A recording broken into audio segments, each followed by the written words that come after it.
खून का रिश्ता कहानी का सारांश या कथा वस्तु।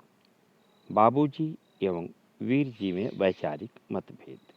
आधुनिक दृष्टिकोण वाला वीर जी एमए पास नव युवक है जो सगाई, ब्याह आदि अवसरों पर धन की बर्बादी एवं किसी भी प्रकार के आडंबर का विरोधी है, जबकि परंपरागत सोच वाले बाबूजी आडंबर प्रिय एवं दहेज के समर्थक लगते हैं। वीर जी अपनी सगाई में किसी तरह का आडंबर एवं दिखावा पसंद नहीं करता है, इसलिए वह सदा रूप में सगाई में केवल बाबूजी के जाने के पक्ष में है, जबकि बाबूजी अपने धनी संबंधियों को सगाई में ले जाने के पक्ष में है। वीर जी बाबूजी की बात का विरोध करते हुए अपनी बात पर अडिग रहते हैं। चाचा मंगल सेन का जाना तय।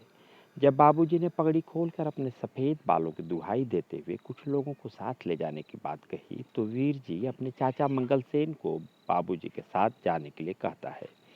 मंगल सेन बाबूजी का चचेरा भाई है, जो फौज से रिटायर होने के बाद बाबूजी के साथ ही रहता है और घर का काम करता है।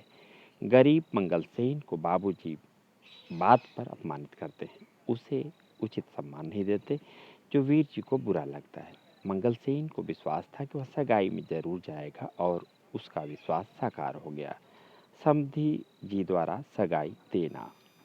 बाबूजी और मंगल सेन तैयार होकर अपने होने वाले समधी के घर पहुंचे, जहां उन दोनों की खूब आवभगत हुई।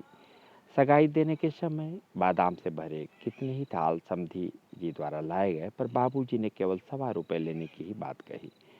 अंत में समधी जी अंदर से चांदी का एक थाल लाए, जिसमें चांदी की 3 कटोरियों एवं चांदी के 3 चम्मच रखे हुए थे। एक कटोरी में केसर, दूसरी में रांगला धागा और तीसरी में चांदी का रुपया एवं चवन्नी रखी हुई थी। वापस आने पर एक चम्मच गायब मिला। थाली को अपने कंधों पर रखकर मंगल सेन घर पहुंचा। वीर जी की माँ ने रुमाल हटाकर देखा कि चांदी की कटोरियां तो 3 थीं, लेकिन चम्मच 2 ही थे। सभी को आश्चर्य हुआ कि तीसरा चम्मच कहाँ गया। मंगल सेन की तलाशी होना। चांदी का एक चम्मच गायब हो जाने पर सभी को गरीब मंगल सेन पर संदेह हुआ। मंगल सेन द्वारा बार बार इनकार करने के बावजूद आंगन में उसे खड़ा कर उसकी तलाशी ली गई, जो उसकी जेब में मिला रुमाल, रिछियों से गल्ली, माचिस और छोटी सी पेंसिल के अलावा कुछ न मिला। तलाशी लिए जाने से मंगल सेन अत्यंत अपमानित महसूस करने लगा। उसकी सांस फूलने लगी और वह खड़ा खड़ा गिर गया। घर के नौकर संतू ने उसे छज्जे पर लिटा दिया। गायब चम्मच का मिलना। ढोलक की आवाज सुनकर पड़ोस की महिलाएं घर में इकट्ठा होने लगी। तभी वीर जी का साला आकर चांदी का चम्मच मनोरमा को देकर चला गया। दूसरी ओर सगाई में जाने वाले संबंधी मुद्दे पर संतू ने मंगल सेन से शर्त लगाई थी, जिसे वह हार चुका था। संतू कहता है कि तनख्वाह मिलने पर वह शर्त की रकम मंगल सेन को दे देगा। इसी बिंदु पर कहानी समाप्त हो जाती है, लेकिन खून का रिश्ता तार तार हो जाता है।